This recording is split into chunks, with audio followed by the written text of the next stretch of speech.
The envelope was sitting on top of my mail pile, and it had a return address I didn't recognize, printed in small block letters that looked like they came from a law office. I almost set it aside, figuring it was some kind of insurance offer, the kind of junk that shows up the week you turn 67, like the world suddenly wants to remind you that you're getting old. But something about the way my name was typed on the front, Mr. Walter Aliforma, cold, made me open it first, before the birthday cards, before the coffee even finished brewing. Inside was a single sheet of paper. At the top it said Statement of Account. Below that was a list, item by item. Dollar amounts lined up in neat little columns. Braces off Sarah's teeth in 1998. A truck down payment for Daniel in 2004. Half the cost of Daniel's wedding in 2011. Emergency rent covered for Sarah in 2016 at T-bottom, underlined twice, was a total $38,750. And under that, in smaller print, a single sentence that knocked the wind clean out of me. Balance due upon receipt. Please contact us to arrange repayment terms or discuss alternative resolution regarding the property at 214 Birchwood Lane. My own address. My own house. The house I paid off 9 years before my wife Margaret passed. The house where I raised both of my kids. The house I still lived in alone with a garden I probably worked too hard on, and a workshop out back that smelled like sawdust and motor oil. Someone had put a price tag on 30 years of being their father and mailed it to me on the one morning of the year when I was supposed to feel like somebody still remembered I was here. I stood in my kitchen, holding that piece of paper, and for a moment I genuinely thought it might be a mistake. Some kind of clerical error, a scam letter that had somehow gotten my kids' names right by coincidence. But there was a phone number at the bottom, and I recognized the area code. It was Daniel's. My son. My oldest. I want to tell you something before I go any further into this, because if you're new here, my name is Walter, and this channel, The Quiet Rise, is where I tell you what actually happened when my life didn't go the way anybody expected it to. If stories like this speak to you, stories about family, about pride, about the quiet cost of loving people who don't always love you back the same way, stick around and subscribe, because there's a new one here every week, and I think you're going to want to hear where this one goes. I read the letter a second time, slower now, letting each line sit in my chest the way you let a bruise sit before you press on it to see how bad it really is. Braces off Sarah's teeth in 1998. I remembered that year clearly. Remembered Margaret and I skipping our own anniversary trip to cover it, and never once, not for a single second in 26 years since, had either of us thought of that as a loan owed back. It was just what you did. It was just being somebody's father. Seeing it typed out in a column next to a dollar figure felt like somebody had reached back through time and put a price tag on a memory that never should have had one. I thought about calling Margaret, out of pure habit, the way you sometimes reach for a phone number you haven't dialed in 3 years, because grief doesn't follow a clean timeline. She would have known exactly what to say. She always did, especially about Daniel, who took after her in more ways than either of us liked to admit. The same stubborn pride. The same tendency to bury a problem rather than hand it to someone who might help carry it. I sat down at my kitchen table with that letter in front of me, and I did what I think most fathers would do. I called my son. He picked up on the 4th ring. "Hey, Dad," he said, and there was something careful in his voice, something rehearsed, like he'd been waiting for this call and had already decided how he was going to play it. "Daniel, I got something in the mail today," I said. "A bill, with your law firm's name on it." There was a pause. Not a long one, but long enough that I knew he wasn't surprised. "It's not my law firm, Dad. It's just somebody I know who does this kind of paperwork." "Somebody who does what kind of paperwork?" "Sending your father an invoice for raising him. For raising you. I mean, for being your father." "It's not like that," he said, and I could hear him shifting, like he was walking somewhere private, away from other ears. "It's a formal way of starting a conversation we should have had a long time ago." "A conversation about what? Daniel, you want me to pay you back for your truck? For your wedding?" "Dad, I'm not trying to hurt you. I promise you that's not what this is." His voice cracked just slightly on the word promise, and for 1 second, I almost softened, because I know my son's voice. I've known it since it was a baby's cry in a hospital room in 1979, and there was real strain in it. But then it hardened right back up. "Things are complicated right now. I need you to trust me and just look at the number and think about what makes sense." "What makes sense?" I repeated. "What makes sense is that it's my 67th birthday, Daniel. And instead of a phone call wishing me happy birthday, I got a bill." He didn't say happy birthday. That's the part that still sits in my chest like a stone. My own son, on the phone with me, hearing me say those words out loud, and he still didn't say it. "I'll come by this weekend," he said instead. "We'll talk in person. It's better that way."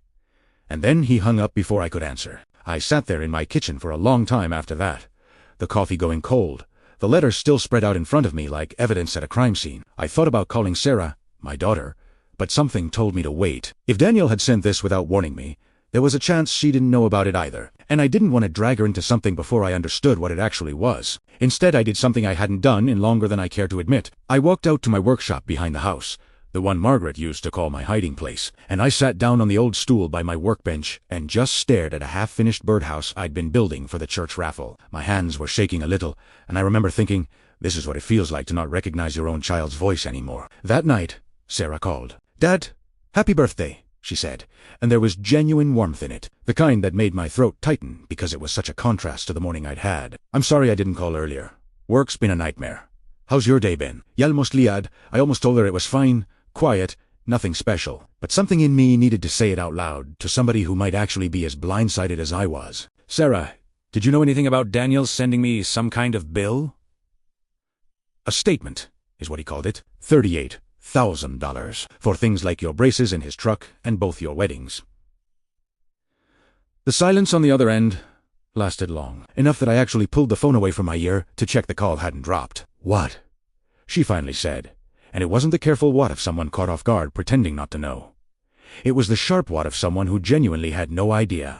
"Dad, what are you talking about?" I read her the numbers. I read her the sentence about the house on Birchwood Lane, and I listened to my daughter go from confused to furious in the space of about 90 seconds.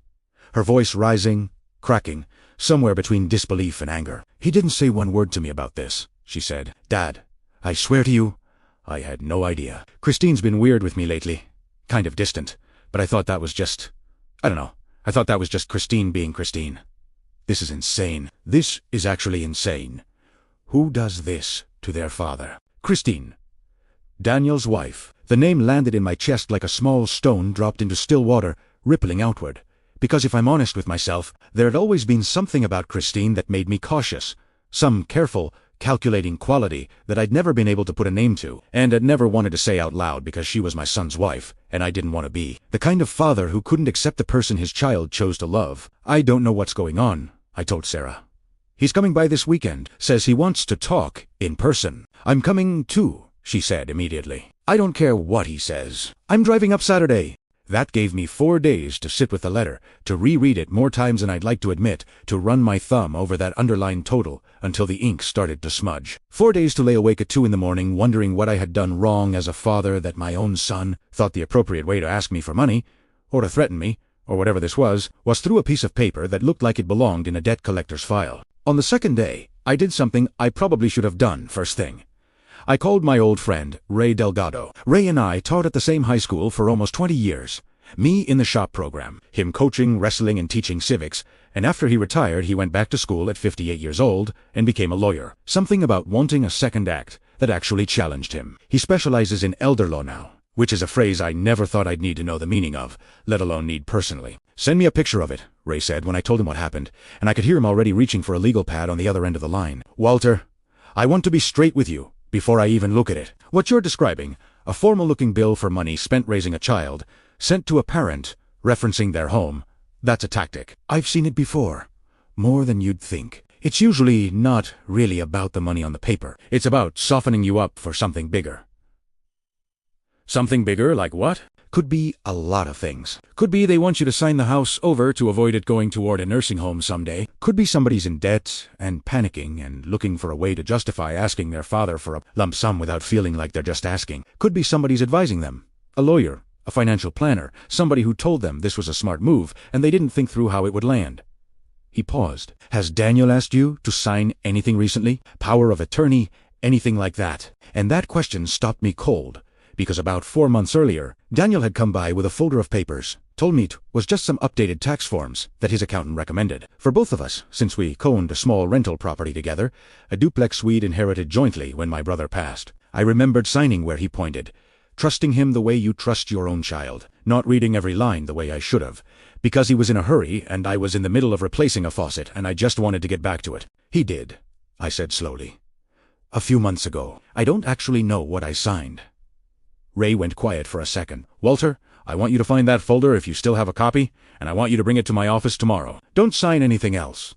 Don't agree to anything on the phone. And whatever you do, don't let anybody rush you into a decision this weekend." That night, I tore my house apart looking for the copy Daniel had left me. I finally found it in a drawer in my study, still in the manila envelope, unopened since the day he handed it to me. My hands were unsteady as I pulled the papers out, and there, on the third page, under a section I clearly remembered skimming past, were words I hadn't understood the weight of at the time.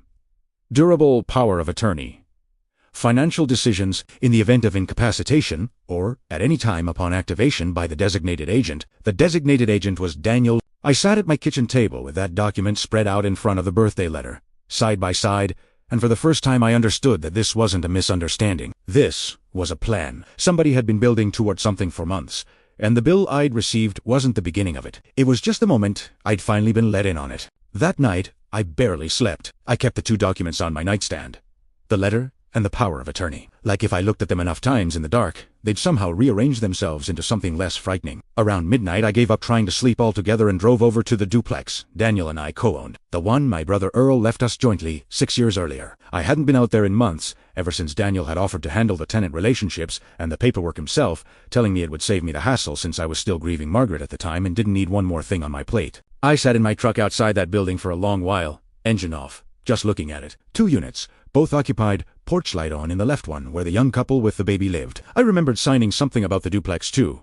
back around the same time as the power of attorney, some refinancing document Daniel said would lower our shared property tax burden. At the time, it made sense. Sitting there in the dark, it didn't make sense anymore. Nothing from those few months made sense anymore. The next morning I called the county recorder's office as soon as they opened and asked, as calmly as I could manage, whether there'd been any changes filed on the deed for that property in the last year. The woman on the phone was kind, patient with an old man who probably sounded more shaken than he meant to. She told me she couldn't give legal advice, but she confirmed that yes, there had been a filing about 8 months back, and she suggested I request a copy in person, or bring in someone who could interpret it for me. I called Ray before I even hung up with her.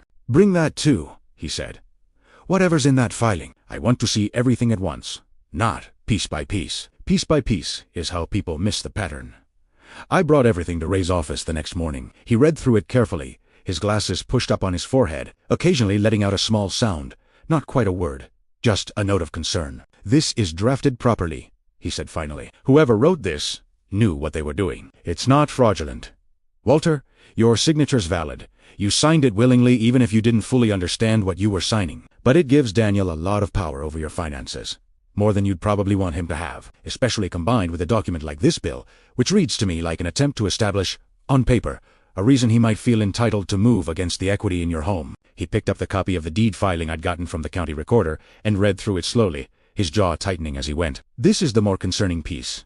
Honestly," he said, "this filing added Daniel as sole authorized signer on any refinancing or sale of the duplex, cutting your brother's original intent for joint ownership essentially in half on paper, though not in title yet.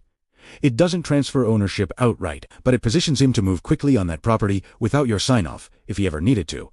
Say, secure emergency financing against it." "So he was setting up more than one door out," I said quietly, and saying it out loud made my stomach turn in a way the birthday letter alone hadn't. "I don't want to put words in his mouth or tell you what his intentions were, because I don't know him the way you do," Ray said. "Some people do this because they're cornered and desperate, and they convince themselves it's temporary, that they'll fix it before anyone notices. Other people do this because somewhere along the way they stopped seeing their parent as a person and started seeing them as a resource. I can't tell you which one your son is, but I can tell you that a man who's simply panicking usually doesn't file paperwork at the county office. He picks up the phone. Can he do that? Just take my house. Not easily. And not without your consent. Not right now while you're of sound mind and capable of managing your own affairs. But Walter, I'll tell you honestly, people don't send letters like this for no reason. Something is happening in Daniel's life that's making him desperate enough to try something like this with his own father. I'd bet money on it." I left Ray's office with a folder of my own, a plan to revoke the power of attorney, and a feeling in my stomach I hadn't felt since Margaret's diagnosis. That particular cold dread of realizing the ground under you isn't as solid as you thought it was. Saturday came faster than I wanted it to. Sarah arrived first, just after noon, and she hugged me hard in the driveway, the kind of hug that says, "I'm sorry for something that isn't even my fault." She'd brought a cake, small, from the bakery 2 towns over, that Margaret used to love, and the sight of it nearly broke something loose in my chest, because it meant she'd remembered. she'd thought of me even in the middle of all this. Daniel and Christine arrived an hour later. I watched them get out of the car from my front window, watched Daniel hesitate by the door in a way that told me he already knew this wasn't going to go the way he'd hoped, and watched Christine straighten her shoulders and put on a smile that didn't reach her eyes. We sat in my living room, the same room where Margaret and I had raised these two kids, where Daniel had learned to walk, holding onto the edge of that same couch, and the tension was thick enough that I almost couldn't bring myself to speak first. So I let the silence sit until Daniel finally broke it. "Dad, I want to explain," he started, and his voice was already unsteady. "The business, the construction company, it's been struggling for almost a year now. I didn't want to tell anybody because I kept thinking I could turn it around, but we're behind on payments to 2 of our suppliers, and the bank's threatening to call in a loan I took out against equipment. And if that happens, we lose everything. The trucks, the tools, the contracts we already have lined up. Everything. So you sent your father a bill," Sarah said, her voice flat and hard, "for his birthday, threatening his house, instead of just telling him you needed help. It wasn't supposed to be a threat." Christine cut in, and this was the first time I heard her real voice in this. Not the polished, careful tone she usually used around me. It was Daniel's idea to frame it that way, because he thought if he just asked outright, Walter would say no, the same way he said no to the loan for the second truck 3 years ago. "I said no to that because you two hadn't paid back the first loan I gave you," I said, and I felt something old and tired rise up in my chest, something I'd been swallowing for years to keep the peace.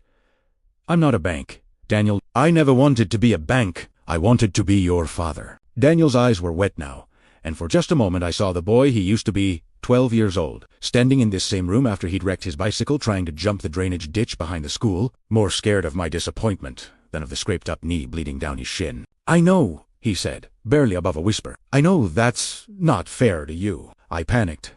"Dad, I've been up at night for months, trying to figure out how to save everything I built, and Christine's brother told us about people doing this. The whole bill thing, framing it like the parent owes it to the kids because of everything they got growing up, so it doesn't feel like begging. He said it works because parents feel guilty enough to just pay it. I hated it the second I sent it. I almost called you to take it back before you even opened the mail." "But you didn't," I said. "No, I didn't." The room went quiet again, and I looked at my son, this grown man, with lines on his face, now a mortgage of his own, a business he'd built from nothing starting when he was 26 years old with a used truck and a handshake deal for his first job. I thought about all the ways I had tried to teach him to work hard. To be honest, to never take the easy way if the easy way meant compromising who you were. And somewhere along the line, fear had made him forget all of it. "I'm not going to pretend this doesn't hurt," I said slowly. "You made me feel like a number on a piece of paper on the one day a year I should have felt like your father. And worse than that, you had me sign something 4 months ago without telling me what it actually was, so that if I said no to this, you'd already have a way around me." Daniel's face went pale. "Dad, I never intended to actually use the power of attorney, too." "But you kept it in your back pocket," I said, "just in case." He didn't answer that, because there wasn't an answer that would make it not true. "There's something else," I said, before either of them could relax into the silence. "I went to the county recorder's office this week. There's a filing on the duplex, the one Earl left me and Daniel jointly, that names Daniel as sole signer on any refinancing or sale. I don't remember agreeing to give up my say on my own brother's property." Daniel's face went a shade paler than it already was. "That was supposed to be temporary," he said, his voice quieter now, almost ashamed. "The accountant said it would streamline things if we ever needed to act fast on the property. And I was already 3 months behind on payments to my supplier at that point, and I thought, if things got bad enough, I could refinance our share without dragging you through the process while you were still dealing with losing Mom's things and settling Uncle Earl's estate. I told myself I was protecting you from paperwork. I know how that sounds now. It sounds like you were building yourself a way to act without me having to agree to anything," I said, twice. Christine shifted in her seat, uncomfortable, and I turned to look at her directly. "And you," I said, "you went along with this, framed it, encouraged it." "I was scared too," she said, and for the first time, her voice cracked. "We're about to lose the house. Walter, our house. Not yours. If the business goes under, we default. And we've got 2 kids in school." I panicked just as much as he did. "I'm not proud of it, but I'm not going to sit here and pretend I wasn't part of it. My brother went through almost the same thing 4 years ago," she added, quieter now, looking down at her hands. "Our father was sitting on a paid-off house and a decent pension, and my brother was drowning in debt from a business that failed. And somebody told him about doing it this way, framing it as a debt owed instead of a favor asked. It worked. Their dad paid it, signed some things over, and honestly, Walter, it seemed to fix everything so fast that when Daniel and I were desperate, it felt like a solution instead of what it actually was, which was using somebody who loves you against himself. And nobody stopped to think about what that man might have felt. Reading a bill from his own son, I said, and Christine had the decency to look like the words landed somewhere real. Sarah stood up then, arms crossed, and looked between the two of them like she genuinely couldn't believe what she was hearing. You could have just called him. You could have said, "Dad, we're drowning. We need help. Can we talk about it?" Instead, you tried to guilt him with a fake invoice, and then quietly set up a way to take his house if he refused. That's not panic, Daniel. That's a plan. Panic doesn't come with paperwork. I want to tell you that I had some perfect, wise response in that moment. The kind of thing a father says in a movie that fixes everything. I didn't. What I actually said was much smaller than that. I need you both to leave. I told Daniel and Christine. Not forever. But I need some time before I can sit in a room with you and talk about numbers again. Right now, I just need to sit with the fact that my son thought this was easier than trusting me. Daniel nodded slowly, tears finally spilling over, and he stood up without another word. At the door, he turned back, and for a second I thought he might try to explain himself all over again. Instead, he just said, "I'm sorry, Dad. I really am. Happy birthday." I should have said that first. It was such a small thing.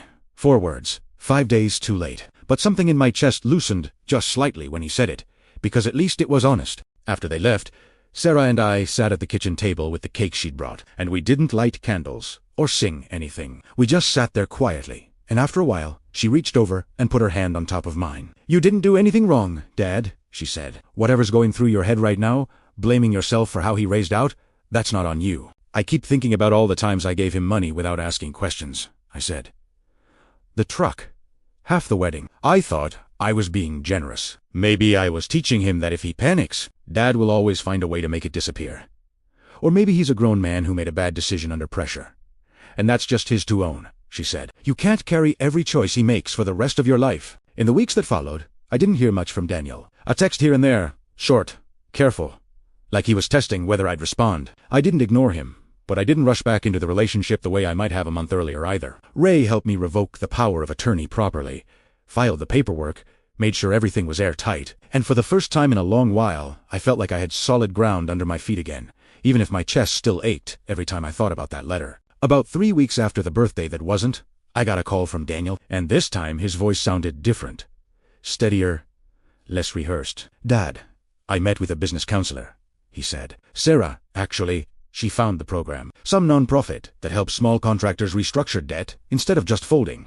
I've been meeting with them twice a week. It's not a quick fix, but it's real. I wanted you to know, I'm not asking you for money right now. I just wanted you to know I'm actually trying to fix this the right way." "That's good, Daniel," I said. And I meant it. "I'm glad you're doing that. I also wanted to ask," he continued, and I could hear him take a breath, like he was steadying himself. "If you'd let me buy you dinner sometime, not to talk about the business. Just dinner. I miss you, Dad."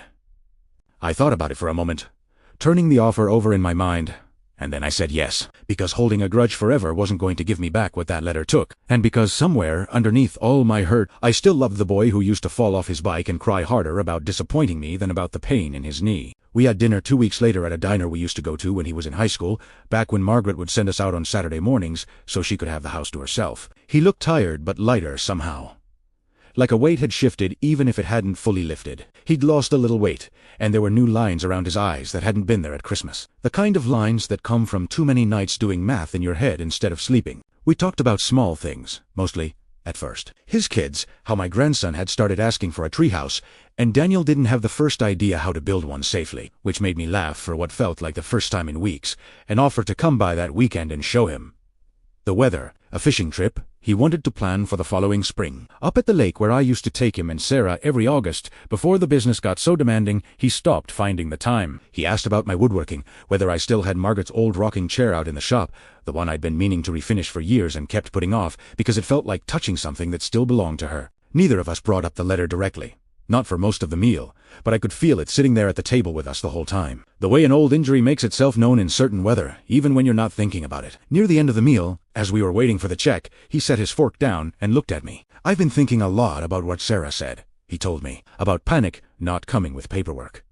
She's right. What I did wasn't panic. I had time to think about it, and I chose the version of asking for help that felt safest for my pride, instead of the version that was honest. I'm sorry it took almost losing you to see that." "You didn't almost lose me," I said, though even as I said it, I wasn't entirely sure it was true. Because there had been a night or two in that first week when I genuinely wondered if I could ever fully trust him with anything again. I think I did, he said quietly, and I think I've got a lot of rebuilding to do.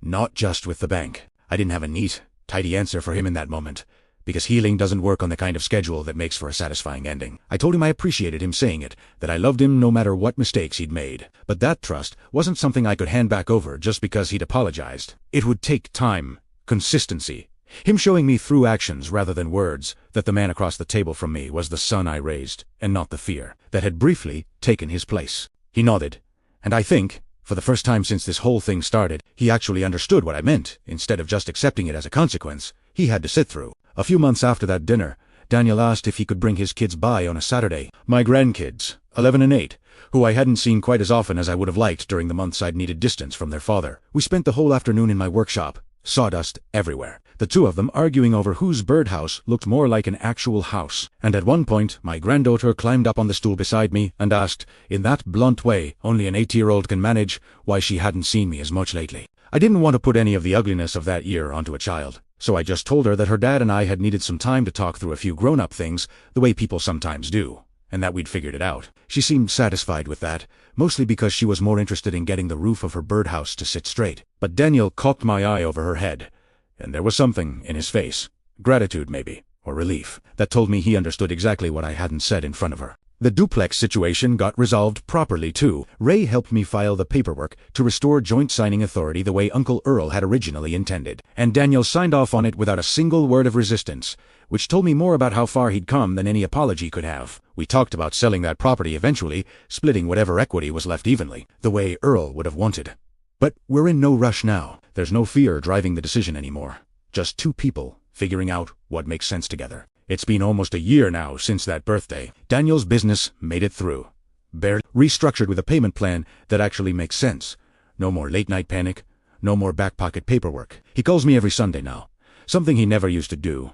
And last month he asked, sitting across from me at that same diner, if I'd consider co-signing a much smaller, much more reasonable loan for a piece of equipment, with real numbers, real terms, and Ray's eyes on every page before I agreed to anything. I said yes, because this time it was a conversation, not a bill. Sarah and I are closer than we've ever been, if I'm honest. That birthday that broke something also somehow built something else between us. A kind of trust that comes from being the two people in a room who refuse to let fear turn into deception. She calls me every week too. Sometimes just to talk about nothing. And I think we both understand now how easily a family can drift apart if nobody's willing to say the hard thing out loud. As for me, I ended up doing something I never expected. I sold the big house on Birchwood Lane. Not because anyone forced me to, but because I realized I was rattling around in 4 bedrooms built for a family that had grown up and moved on. I bought a smaller place, closer to town, put the difference into a retirement account. Ray helped me set up properly this time, with protections in place, so no piece of paper could ever again threaten to take it out from under me. I kept my workshop though. I built a smaller one behind the new house. And twice a week now I teach a woodworking class at the senior center, mostly retired folks who never had the chance to learn.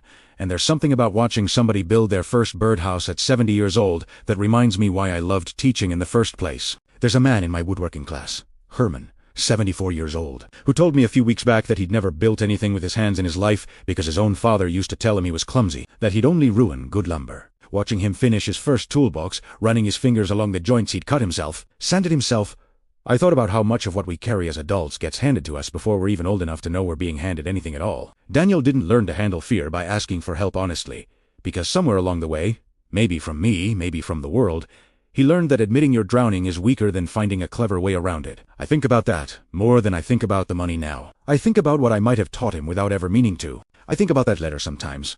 That cold, typed list of numbers that tried to reduce 30 years of fatherhood into a debt owed. And I think the real lesson wasn't about the money at all. It was about how easily fear can convince good people to do things that don't look like who they actually are. And how the only way through it is honesty.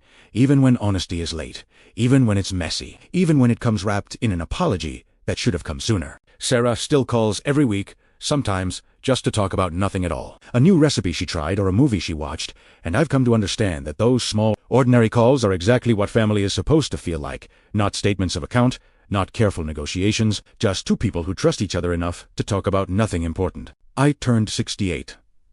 Last month, Daniel showed up at 7 in the morning with coffee and a card. unactable card, with his handwriting inside instead of a typed list of numbers. And we sat on my porch and watched the sun come up over the new neighborhood I've grown to love. And he said, "Happy birthday, Dad," before either of us said anything else. It's a small thing, but I've learned this year that the small things, said honestly and on time, are worth more than any amount written on a piece of paper. If you were in my position, if your own child mailed you something like that on your birthday, I wonder what you would have done. Would you have opened the door to them the way I did, or would you have needed more time, more to these stands before you could sit across from them again? I'd genuinely like to know what you think. So leave it in the comments below, because I think there's more than one right way to walk through something like this. If this story meant something to you, share it with someone who might need to hear it. Maybe a parent who's carrying something similar and doesn't know how to say it out loud, or a son or daughter who needs the reminder that honesty, even the hard kind, is always kinder than a bill in an envelope. Thank you for spending time with The Quiet Rise. I'll see you in the next story.